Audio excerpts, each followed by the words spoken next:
하겠습니다. 먼저 우리 1팀 소개하고 우리 박건 학생이 발표하겠습니다. 네, 저희 1팀은 사물 인터넷을 주제로 발표할 것이며 최수민 팀장님, 강현준 학우분, 그리고 저 봉수연 학우분 이렇게 구성되어 있습니다.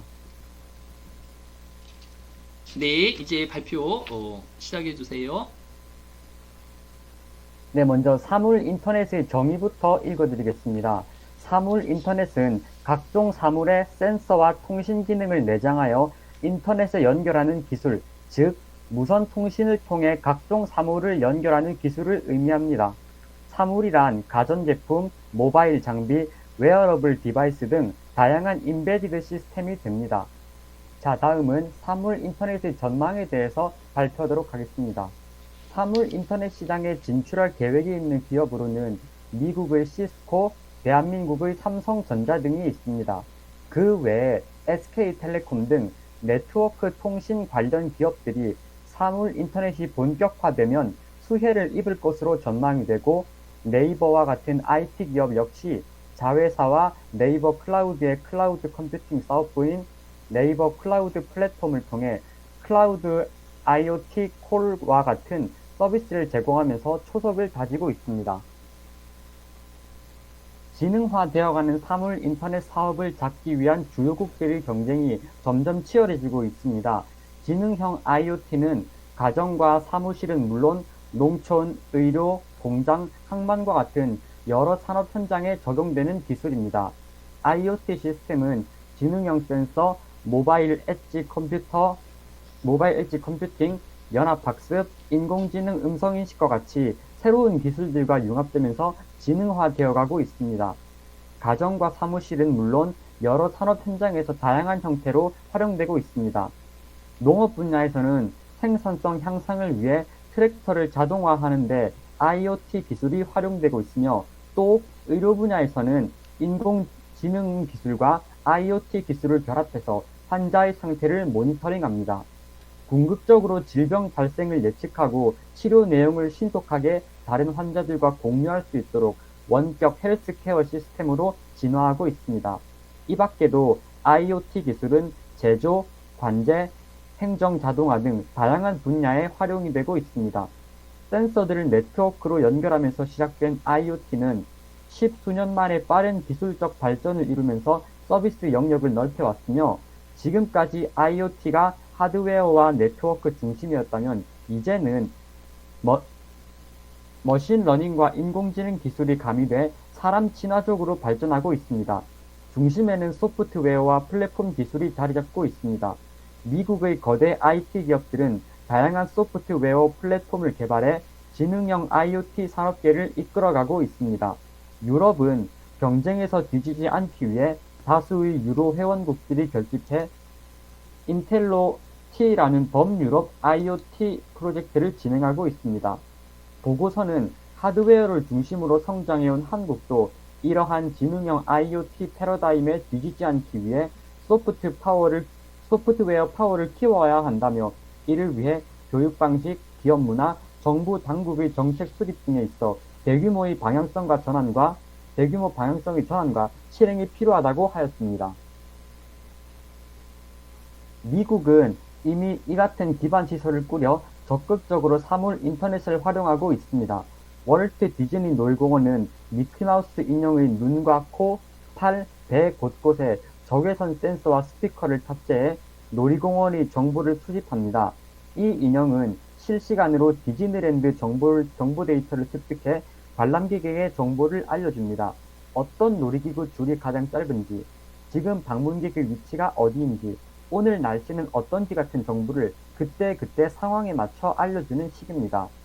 2009년 10월 당시 방송통신위원회는 사물 인터넷 분야 국가 경쟁력 강화 및 서비스 촉진을 위한 사물지능통신 기반 구축 기본 계획을 발표하였습니다. 2010년 5월에는 방송통신 10대 미래 서비스에 사물지능통신을 주요 분야로 사물 인터넷을 선정했고, 이듬해 10월에는 7대 스마트 신산업 육성 전략에 사물 인터넷을 포함했습니다.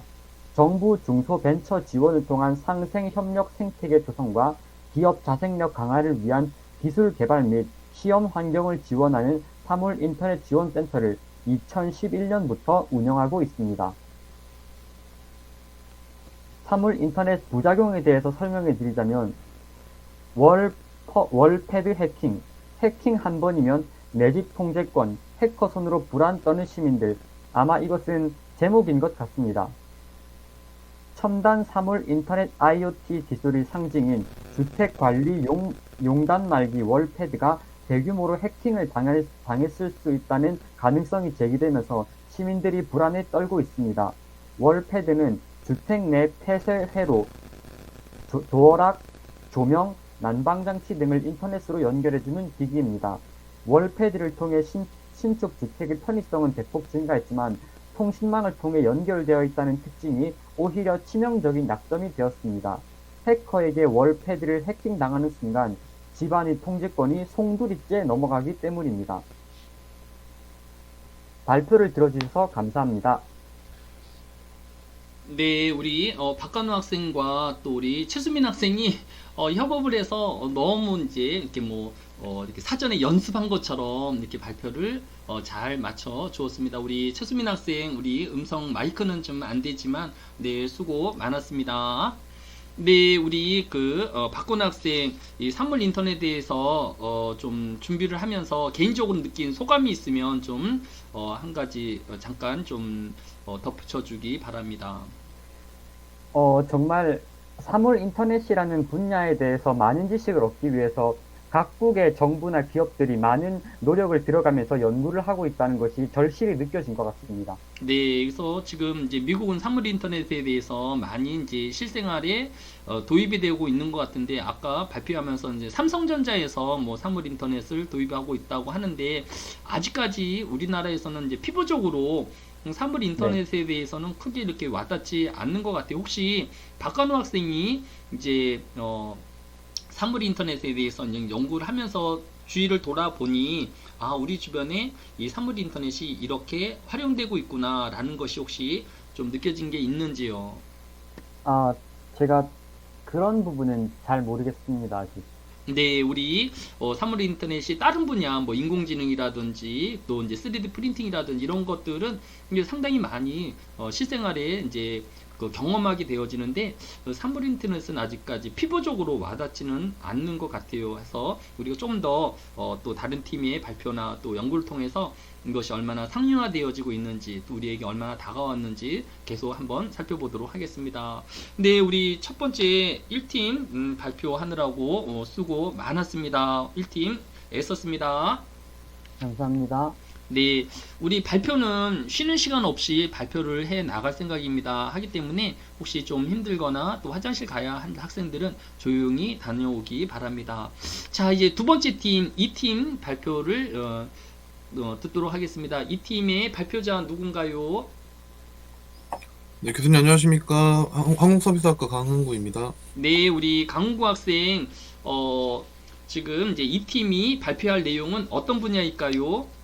저희는 자율주행 자동차 부분입니다. 아, 예, 자율주행 자동차. 자율주행, 그 자동차에 대해서는 이제 언론이라든지 또 이렇게, 그 실험에 대한 뉴스를 자주 접해서 조금 더 피부에 와닿는 것 같아요. 우리 이 팀은 어떻게 좀 발표를 준비하면서 이 팀의 다른 팀에게 좀 자랑하고 싶은 부분이 있으면 한 가지 또 아쉬운 점이 있으면 어떤 아쉬움이 있었는지 좀 소개해 줄 수 있을까요? 저희는 일단 서로 의견 충돌이 별로 없었고, 결국에는 이제 제비뽑기 같은 걸로 이제 역할 분담을 했지만, 다 주어진 임무에 최선을 다해서 완성시켜 준 거에 대해서 저는 정말 잘했다고 생각합니다. 아, 네, 이 팀은 그래도 이제 서로 양보하고 해서 큰 뭐 다툼이 없이 이렇게 협력 가운데서 이제 이런 최종 보고서의 단계까지 이르렀다라고 이제 소개를 해 주었습니다. 자, 우리 이 팀이 앞에 이제 뭐 분야는 다르지만 사물 인터넷에 대한 발표를 들었는데, 우리 뭐 이 팀이 1팀에 좀 동료 평가를 한다고 하면 뭐 좀 잘한 점, 이런 점은 좀 잘한 것 같다. 또 이런 점은 좀 이해가 안 된다든지 뭐 좀 아쉬운 점 뭐 어떤 게 있을까요? 네, 다 좋았는데 그 잘한 점 하나 얘기해보자면 그 발표자인 박간호 학우님이 목소리가 너무 이제 발음도 정확하시고 목소리도 크셔가지고 귀에 한 번에 쏙쏙 들어왔던 것 같습니다. 아, 네, 발표자의 어떤 이제 좀 발표에 집중하려는 그런 모습들이 되게 좀 느껴진 것 같아요. 노력하고 있다라는 것들이 좀 아쉬운 점이 있다라고 하면 뭐 이게 뭐 장점 하나 얘기했으니까 단점 조그만 거 얘기해도 뭐 크게 뭐 감정적으로 상할 것 같지 않는데 어떤 점이 좀 아쉬웠나요?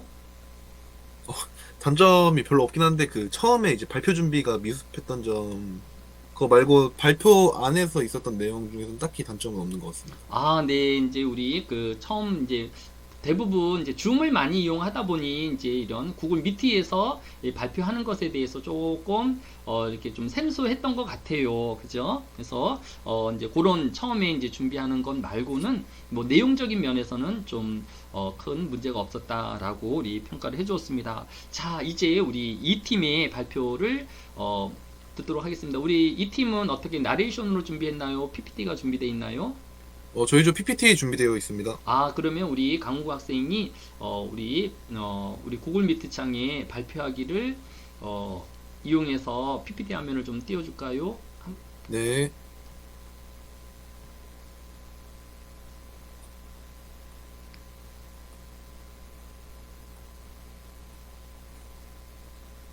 잠시만요, 교수님.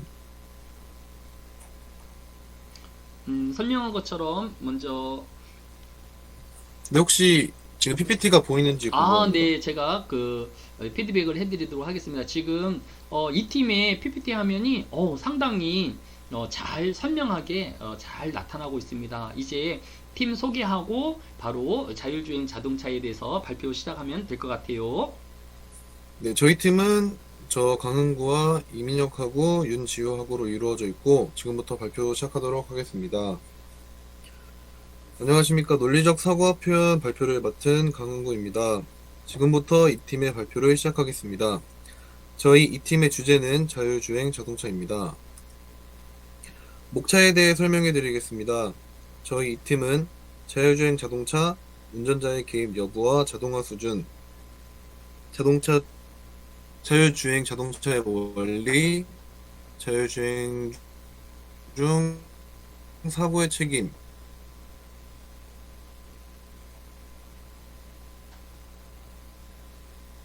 법적 윤리적 문제에 대해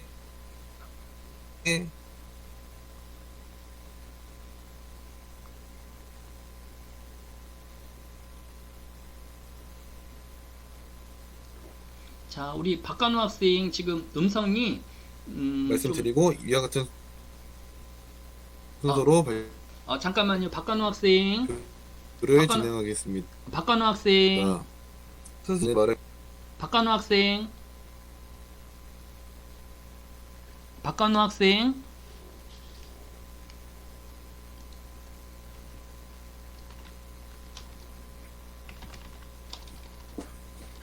네, 우리 박건우 학생, 제 목소리가 들리면 좀 대답을 해주기 바랍니다. 우리 박건우 학생, 아니 그 김은구 학생, 강훈구 네네네. 학생, 네, 우리 강훈구 네, 학생, 지금 음성이 이렇게 연결됐다 끊었다 이렇게 되어져서 음성이 제대로 전달이 안 되고 있어요. 네네. 그래서 지금 상황이 지금 이제 그 노트북으로 지금 음성이 전달되고 있는지 아니면 핸드폰으로 지금 음성이 전달되고 있는지요. 노트북으로 전달되고 있습니다. 아, 제가 생각할 때 그러면 지금 노트북으로는 이렇게 PPT 화면을 이렇게 하도록 하고 지금 스마트폰 살짝 꺼내볼래요? 네, 스마트폰 꺼내놨습니다. 예, 스마트폰에서 보면 우리 그 단톡방에 보면 제가 주소를 그 방금 보냈거든요. 수업하기 전에. 그러니까 그 주소를 우리 인터넷 화면 열어가지고 거기에다가 띄우면 그 핸드폰도 이제 이제 같이 열리게 되어 있어요. 그래서 그 핸드폰으로 음성을 송출하고 그 다음에 이제 노트북으로는 화면을 송출하는 방법을 하면 좋을 것 같아요. 지금 노트북으로는 음성이 끊겨가지고 이렇게 전혀 목소리가 안 들리고 있어요. 지금 빨리 해보겠습니다.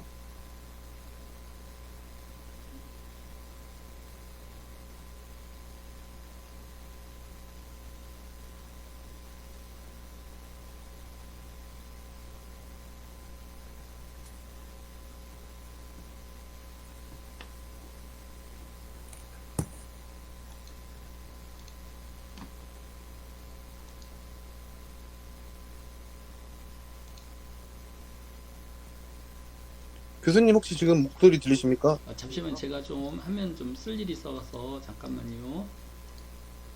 네.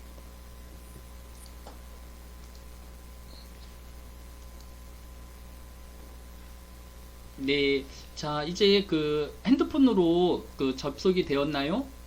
네, 맞습니다. 아, 네, 지금 목소리 좋아요. 그리고 그 이제 뭐 노트북에는 그 이제 음성도 이제 차단을 하고 그 다음에 꺼서 간섭이 안 일어나도록 하고 그 다음에 이제 발표를 하면 될 것 같아요. 자, 계속 이어서 발표 부탁합니다.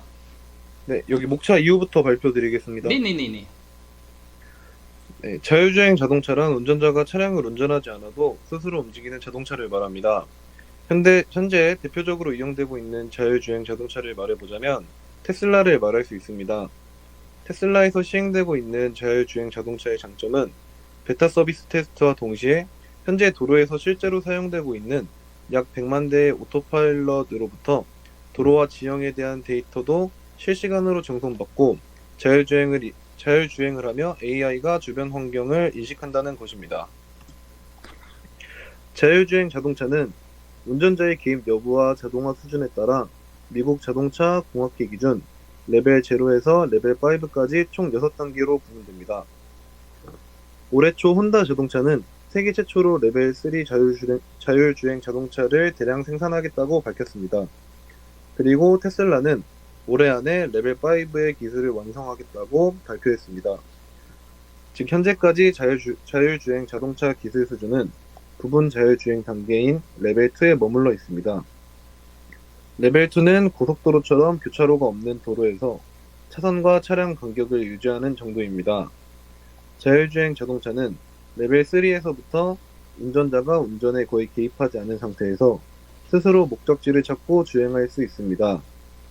이 또한 위급 상황 발생 시 최소한의 수준에서 운전자가 개입하기 때문에 부분형 자율주행이라고 불립니다. 운전석을 아예 비운 채 주행할 수 있는 레벨 4에서 5까지 가기 위해 상당한 시간이 필요할 것으로 예상됩니다. 이번에는 자율주행 자동차의 원리에 대해서 설명해 드리도록 하겠습니다. 자율주행 자동차의 원리는 크게 인지, 판단, 제어 3단계로 나눌 수 있습니다. 첫 번째 인지 단계입니다. 인지는 자율주행 자동차의 가장 중요한 기술이라고 할 수 있습니다. 그 이유는 주변 상황과 정보를 빠르게 정확하게 파악할 수 있어야 적절한 판단과 제어를 할 수 있기 때문입니다. 인지 단계에서는 GPS와 카메라, 레이더 등을 활용해 주변 상황의 정보를 인식하고 수집합니다. 인지에 필요한 GPS는 기존 우리가 사용하는 내비게이션 GPS와 오차가 10에서 30m에 달하기 때문에 이 정보만으로 운행할 수 없으며 오차가 1m 이내 수준의 정확한 GPS의 정보가 필요합니다. 그리고 음파 장비와 3D 카메라, 레이더 장비 등 원격 레이더 시스템이 빼곡히 들어가 있는 라이다는 자율주행 자동차의 눈으로 알려져 있습니다. 두 번째는 판단 단계입니다. 판단 단계에서는 인지 정보 바탕으로 주행 전략을 결정합니다. 자동차가 어떤 환경에 놓여 있는지 파악하고 이미지를 분석한 후 주행 환경과 목표 지점에 적합한 주행 전략을 수집하고 판단하게 됩니다. 판단에 관련된 기술은 차량 내부에 탑재되어 눈으로 확인하기는 어렵지만 판단은 인지와 밀접하게 연관되는 만큼 두 기술이 얼마나 잘 조화를 이루느냐에 따라 자율주행의 완성도가 좌우됩니다. 마지막으로 제어 단계입니다.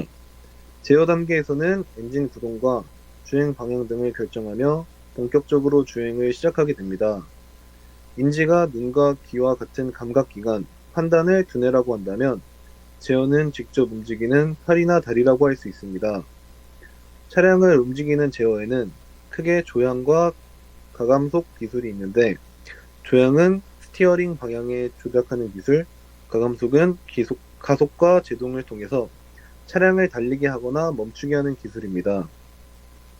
자율주행 자동차의 원리는 이렇게 끊임없이 인지, 판단, 제어 단계를 반복하며 소프트웨어가 자율주행 자동차에 명령을 하고 자율주행 자동차는 그 명령에 따라 주행하는 것입니다. 자동차가 스스로 모든 기능을 제어하고 운행하는 자율주행 자동차는 충분히 매력적이지만 그에 따른 문제점 또한 있습니다. 무엇보다 사람의 안전과 직결되어 있기 때문에 안전성이 가장 중요하며 책임성과 보안성에 대한 문제 또한 대두되고 있습니다. 첨단 기술의 발전과 함께 이러한 문제점까지 함께 하나씩 해결해 나간다면 미래에는 좀 더 편리한 생활을 누릴 수 있을 것이라고 생각합니다. 그렇다면 자율주행 차량 사고, 그 누구의 책임인가에 대해 알아보겠습니다. 실제로 미국에서는 이런 자율주행 자동차를 이용하다 사고가 발생한 사례가 전해지고 있어 안타까움을 지어내고 있습니다. 지난 4월 테슬라는 자사 차량의 오토파일럿이라는 낮은 단계의 자율주행 기능과 FSD라는 중간 단계의 자율주행 기능을 제공했습니다. 두 기능 모두 운전자가 지속적으로 개입해야 하지만 자율주행 중 벌어진 사고 중 상당수는 운전자가 손을 떼고 있는 등 부주의한 모습을 보인 사례가 있는 것으로 전해졌습니다.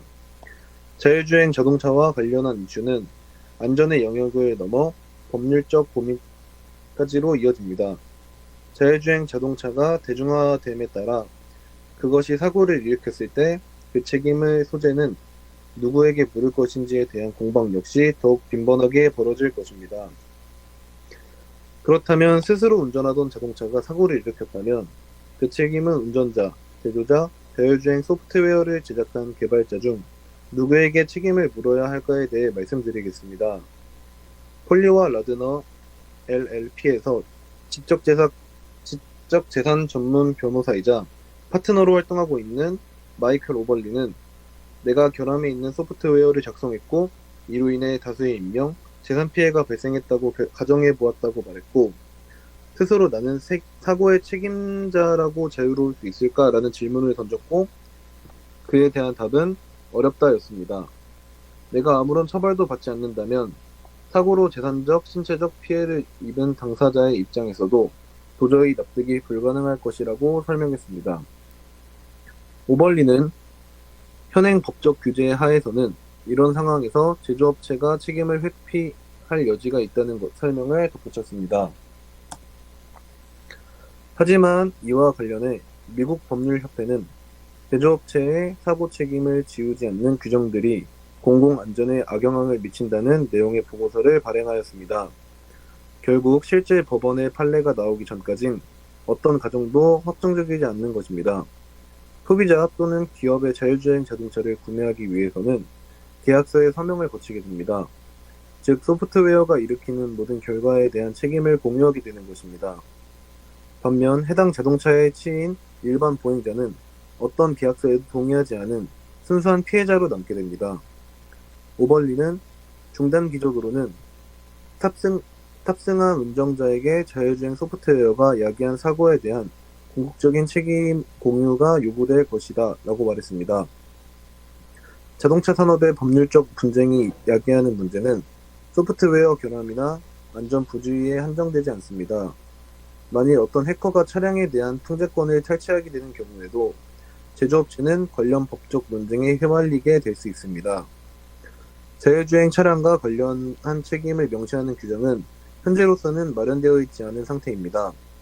오벌리는 그 원인 가운데 하나로 자율주행 자동차가 보편화되려면 앞으로 5년은 남은 상황에서 입법자들에게 이것은 급박한 문제로 비춰지지 않고 있다는 점을 이야기했습니다. 오벌리는 자율주행 자동차가 얼마나 빠른 속도로 사회에 확산될지 현재로서는 누구도 단언하기 어렵고 개인적으로 가정으로는 소프트웨어 운영에 적용되는 연방 가이드라인을 법적 책임과는 독립적인 논의로 다뤄져야 한다고 본다라고 말했습니다. 사업단의 앞으로의 계획은 완전 자율주행은 아직 누구도 가보지 못한 길이다. 누군가 가본 길은 길이 만들어져 있어 다른 누군가에게 처음이지만 만들어진 길은 통해 익숙하고 편안하게 갈 수 있을 것입니다. 마지막으로 사업단은 자율주행의 누구도 가보지 못한 길을 편하게 갈 수 있게 만들려 한다고 말했습니다. 이상 이 팀의 발표를 마치도록 하겠습니다. 감사합니다. 네, 지금 이제 자율주행에 대한 이제 기술적인 그런 문제보다 인터넷을 맡게 된 3조 서민아 안지민 송다영 기태훈입니다. 지금부터 발표를 시작하겠습니다.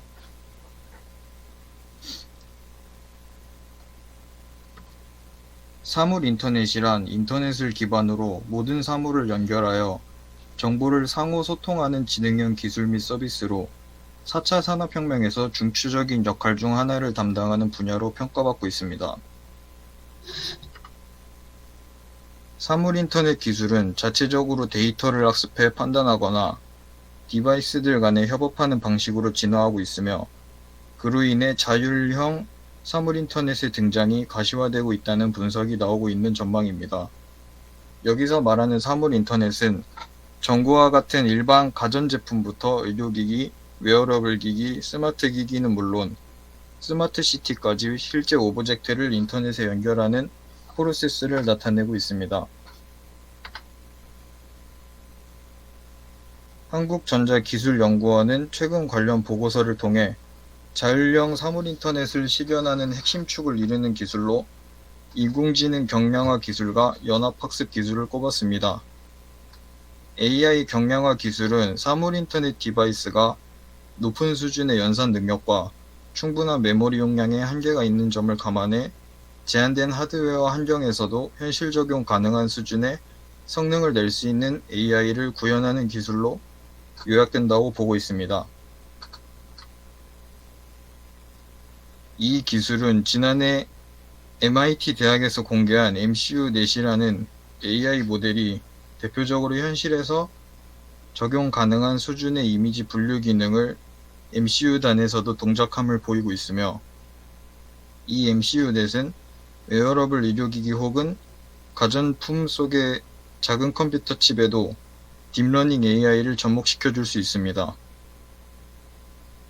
이 시스템은 제한된 메모리와 처리 능력만 갖고 있음에도 모든 사물 인터넷 기기에서 영상인식, 음성인식, 이미지 프로세싱, 시계열 분석 등 딥러닝을 위한 전례없는 속도와 정오 가성을 전달하는 소형 신경망을 설계하는 것으로, 즉 경량화를 통해 디바이스에서 충분히 동작이 가능하다는 설명을 하고 있습니다. 특히 유용한 활용은 특정 음성 명령으로 디바이스를 활성화시키는 기능에서 찾아볼 수 있습니다. 많은 AI 스피커들이 헤이 시리, 헤이 빅스비와 같은 특정 단어들을 통해 디바이스를 활성화시키곤 하는데, 이는 저전력을 지향하는 사물 인터넷 디바이스들에겐 필수적인 기능으로 탑재되고 있습니다. 앞에서 다뤘던 AI 경량화 기술의 일환으로 이상탐지를 대표적으로 꼽을 수 있으며, 여기서 이상탐지란 어떠한 특정한 도메인에서 일반적으로 예상되는 특성을 따르지 않는 데이터나 정상으로 규정된 데이터와는 다른 특징을 가지는 데이터를 찾아내는 것을 말합니다.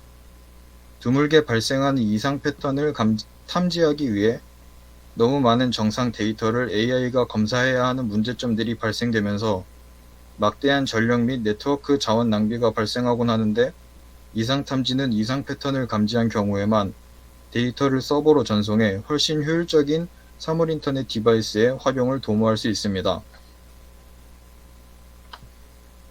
또 하나의 자율형 사물 인터넷 핵심 기술로 연합학습 기술이 있습니다. 사물 인터넷 디바이스들이 데이터를 공유하는 대신 각자의 데이터로 학습하고 관련 학습 정보를 공유하는 것을 일컫는 것으로, 스마트폰이나 산업용 센서 등의 로컬 디바이스는 자체 데이터만으로 로컬 모델을 학습하고 이후 중앙 서버에서 학습 정보들을 취합해 글로벌 모델을 생성하게 되고, 로컬 디바이스는 글로벌 모델을 참조해 지능을 주기적으로 갱신하는데, 최종적으로는 로컬 디바이스가 자신의 데이터를 공유하지 않았음에도 모든 데이터가 공유된 경우에 가까운 효과를 내게 되는 것으로 나타납니다. 로컬 디바이스는 글로벌 모델을 참조해 지능을 주기적으로 갱신하는데, 최종적으로는 로컬 디바이스가 자신의 데이터를 공유하지 않았음에도 모든 데이터가 공유된 경우에 매우 가까운 효과를 내게 됩니다. 이처럼 연합학습 기술은 데이터 공유에 필요한 막대한 컴퓨팅 및 네트워크 자원을 절약하면서도 글로벌 모델에 근접한 성능을 가질 수 있는 기술이라고 설명할 수 있습니다. 사물 인터넷의 활용은 현재 매우 넓은 범위에서 이루어지고 있으며, 앞으로는 그 수요가 증가할 것으로 보이고, 사물 인터넷 화재 감지기나 스마트 시티와 같이 대규모 사물 인터넷 디바이스가 머신러닝 애플리케이션을 탑재해야 하는 경우 연합학습의 활용성은 더욱 증대되고 있으며 스마트 시티는 데이터의 규모와 함께 프라이버시 이슈로 인한 데이터 공유가 어려운 경우가 많아서 수집된 데이터를 공유하지 않으면서 연합학습하는 기술의 중요성은 더욱 커지고 있다는 분석을 하고 있습니다. 그리고 산업용 사물인터넷의 연합학습 지원 기술도 활발히 연구되고 있고 산업용 로봇 제어의 경우 지능형 산업 로봇들이 데이터 대신 학습된 모델 정보를 공유함으로써 공장 내부의 네트워크 자원을 효율화하면서 높은 성능을 낼 수 있기 때문으로 보입니다. 이 밖에도 스마트 팩토리 분야에서 엣지 컴퓨팅 및 네트워크 관점에서 사물인터넷 연합학습을 최적화하려는 시도가 활발히 이루어지고 있습니다. 위와 같은 사례들과 함께 사물인터넷의 장점으로 사물인터넷의 데이터에서 파생된 데이터 중심의 통찰력으로 비즈니스 관리 개선, 비즈니스 운영의 생산성 및 효율성 향상, 새로운 비즈니스 모델 및 수억 원 창출, 실제 비즈니스 세계와 디지털 세계의 간편하고 원활한 연결로 가치 창출 시간 단축 등이 있습니다. 이번 조사를 통해 전에는 사물 인터넷의 활용 범위가 제한적이라고 생각하고 있었지만 사물 인터넷의 사용 범위가 매우 넓고 유용하다는 것을 알 수 있었고 우리가 사용하고 있는 스마트 기기와 앞으로 많은 스마트 디바이스들의 개발을 위해서 사물 인터넷이 더욱 발전하고 4차 산업혁명에서 더 많은 개발이 이루어질 수 있을 것이라고 생각합니다.